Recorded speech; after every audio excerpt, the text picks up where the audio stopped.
DCHL Devin here, and I'd like to introduce you guys the DCHL Hero Battle Companies. Unlike the traditional battle companies, which has already been released many years ago, this battle company is actually meant to speed up the game quite a bit, while at the same time providing a format to be played in tournaments, all in a single day. So you can have both a month-long campaign with you and your friends, or I can also turn this into a day-long tournament where multiple players play 15 to 18 games in a single day. Now, this might sound really scary to you guys. 15 games sounds like a lot, but remember this is battle companies, and not even just battle companies, but a quicker version of it. How did we speed it up? By giving the first 5 characters in your warband might. This actually allows you a whole range of new tactical abilities. In the traditional battle companies, generally 2 warriors would often keep bumping off each other with no real result sometimes because there's no other options. You just simply roll the dice and you see what you get. In this version of the game, we assume that every single one of these characters are actually a hero soon to come. So, in a world where no Aragorns and no Boromirs exist, everybody's a hero. All the warriors now make tactical decisions on a warrior level. So if you think about it, a warrior with 1/1/1 for his might, will, and fate essentially means that Boromir will now be like 8-4-4 or something like that. Essentially, you would assume that these guys are still warriors, still not as good as the heroes of today. However, they're going to get there. All of your models in hero battle companies are heroes in this game. So if they go past the first 5, then that means they are now 0-0-0 for their might, will, and fate. So they can still get might, will, and fate, as we'll describe very soon. Also, in hero battle companies, one of the unique features about it is there's actually 3 winners in this. All right, you get the one who's searching for exalted war gear. This means that your battle company is looking for the most rare artifacts in the land. This can be Thorin Oakenshield going for the Arkenstone. This can be the Ringwraiths looking for the ring. Either way, it's a war band that is going toward a destination for a particular purpose to find rare artifacts for some reason.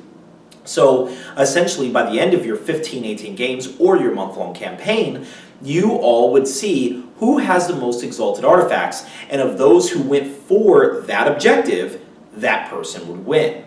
So then you have the next one, which is fame. You guys are seeking to just win the game. You're just trying to plow through as many games as possible and destroy your opponents. For every game played, you get an extra point of fame, and the one with the most fame would win that objective, assuming you picked it at the beginning of battle companies. The last objective that can be earned throughout an entire battle company is the one where you are going for power. You want to kill the most generals as possible.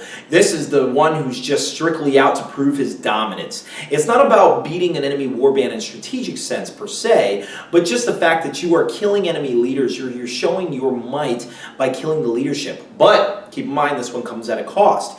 You must gain one of the ultimate abilities that we'll talk about very soon in order to achieve this task. So this actually makes this one kind of hard in its own right.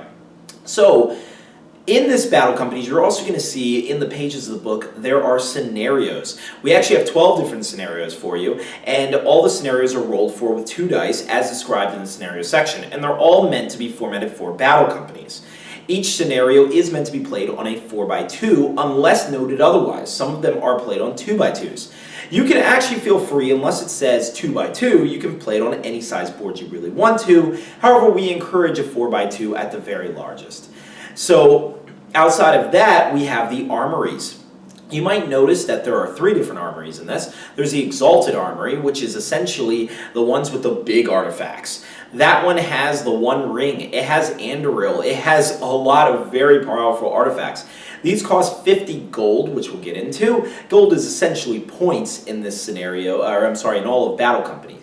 So in order to get these, basically you roll for the chart to see what you found.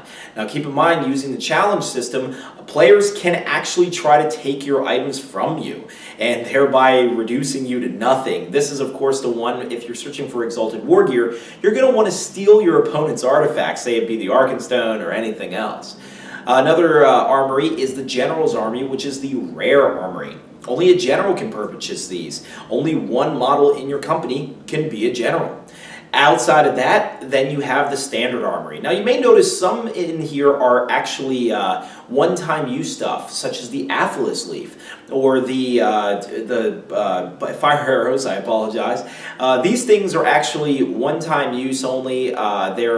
A lot of these are, or I'm sorry, the fire arrows are not one-time use, but the Athelas is. Fate smiles upon you, once again, is. In the FAQ section, it'll actually describe what is each one and if they're one-time use only or not. Otherwise, it's your standard stuff. Shields, axes, stuff like that. So these are the things they can purchase. Now, in the hero battle companies, you can get a little bit of gold through scenarios, but overall, you get gold by accomplishing 3 games. So after 3 games, every player gets 30 gold. Doesn't matter who you are. So in that case, gold equals points. So you can spend gold either on the armory or to purchase more men to fill your warband. But remember, your warband can only go to 15.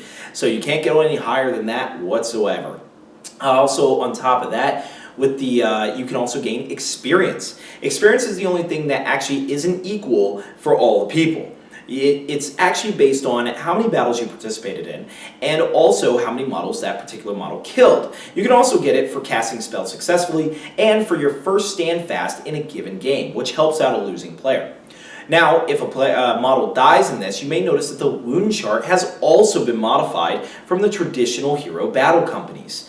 In this way, the wound chart for this game actually restricts you from dying quite a bit. The reason we did this is because in regular battle companies, if your models died, it was a pretty easy chance where you're on a landslide. Essentially, the more you lose, the more you're gonna lose because you have far less models to win with. So in our version of the game, it's actually very hard to die. Your models can go into retirement, but overall it's most likely just the fact that you are getting negative results.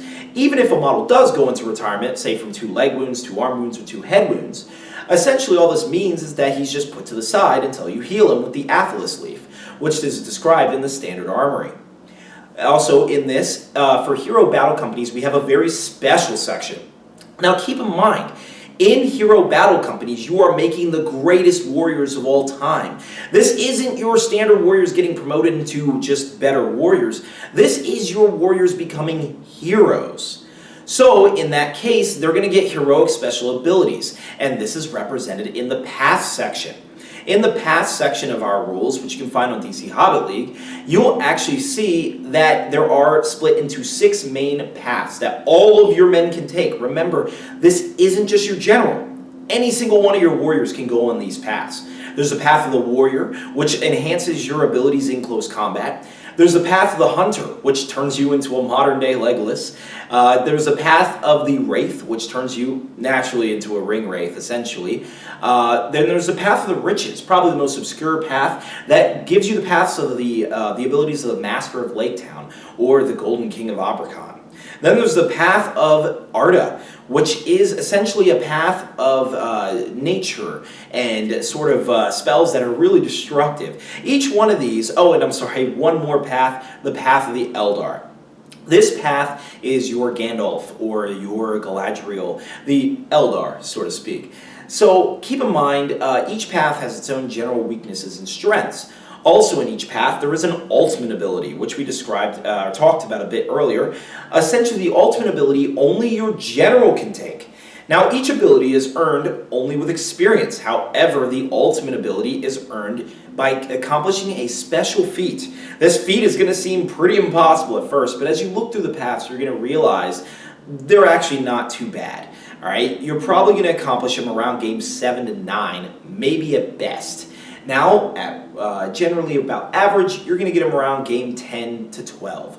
This is when the ultimates start appearing, and ultimates are an absolutely devastating force to behold. You can turn either into a mighty bear, your guy will never die, or he fires D6 shots a turn. It's actually pretty crazy ultimates, and it is meant to make the game quite feel more like an RPG. Now keep in mind, in the past, you do not have to work in order. You can actually purchase the abilities in any order that you want. It doesn't matter. This isn't Diablo. It's not a video game of any sort. Essentially, you just get whatever it is you want. Now, on top of that, all of your generals get 2 special abilities listed in their faction. Make sure to go through the factions and decide what you want. The factions are highly divided up, allowing about 30 factions in the game. This means that you have tons of options, but in a narrow scope of the fact that each faction can only take a handful of units. Now, in the factions, you're going to note that there is a core section and a rare section.